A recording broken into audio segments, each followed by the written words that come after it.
में जो कर विवाद स्कीम जो लेके आए थे जीएसटी के अंदर, वो बहुत सक्सेसफुल रही।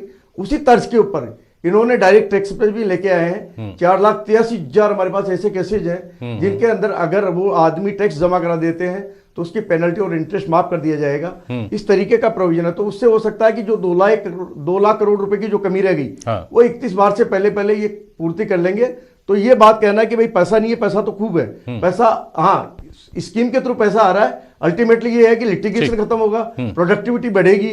तो इसमें क्या गलत है? ये जो काम किया निर्मला सीतारमण जी ने बहुत बढ़िया है। ये एक्चुअली लॉन्ग विजन के साथ काम किया है, जिससे हमारे एक्चुअली लिटिगेशन बस यही बात है। आपने कहा ना लॉन्ग विजन के साथ लॉन्ग विजन, तो ये एक दोहराए पर खड़ा करती है बात कि इस वक्त देश को आवश्यकता तात्कालिक उपाय की है या दूरगामी सख्त सुधारों की आवश्यकता है। धीरेन्द्र सिंह राघव बताया ना साहब, जो स्कीम लेके आए हैं, जो मैं बताऊं विवाद से समाधान आपके पास बताओ। एक्चुअली ये जो लेके आए हैं इस सर, ये लोग तो बताते हैं, लेकिन जो व्यापारी हैं, जो सीए हैं, वो तो बताते हैं कि विवादों का तो खात्मा ही नहीं होने में आ रहा। व्यापारी का आप डर निकालने की बात आप कह रहे हैं कि 31 मार्च तक उनको टाइम दे दिया गया है। यहाँ ये बताया जा रहा है कि नए से नए कुछ निकाल दिए गए हैं, साल पुराने, 2 साल पुराने, 3 साल पुराने मामले निकाल करके डराया जा रहा है। धीरेन्द्र सिंह राघव, जो अभी विजय साहब ने कहा, विजय साहब ने जो कहा, जैसे कॉर्पोरेट टैक्स घटाया गया, 5% घटाया गया, इस उम्मीद से कि निवेश बढ़ेगा, निवेश नहीं बढ़ा।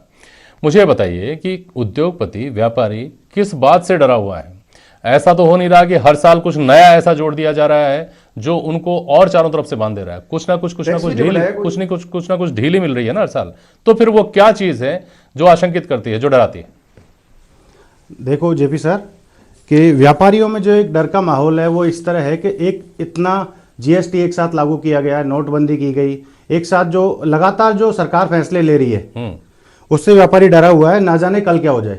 अच्छा, तो ये जो जीएसटी को इतनी जटिल प्रक्रिया के तहत बना दिया, उसमें हमको व्यापारियों को जो प्रोफेशनल की भी बहुत ज्यादा जरूरत पड़ रही है। पहले साल में एक बार व्यापारी 15 दिन के लिए बैठ जाता था, हर 3 महीने में व्यापारी को टैक्स लैब के लिए बैठना पड़ता है। हालांकि कई घोषणाएं इन्होंने अच्छी की है, जैसे 5 नई स्मार्ट सिटियां बनाने के लिए, दिल्ली मुंबई एक्सप्रेस वे बनाने के लिए, जनता के लिए बहुत सारी घोषणाएं इन्होंने की है।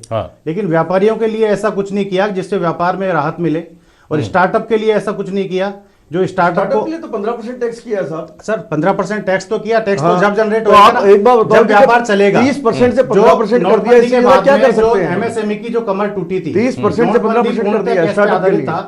नोटबंदी पूर्णतः कैश पे आधारित था।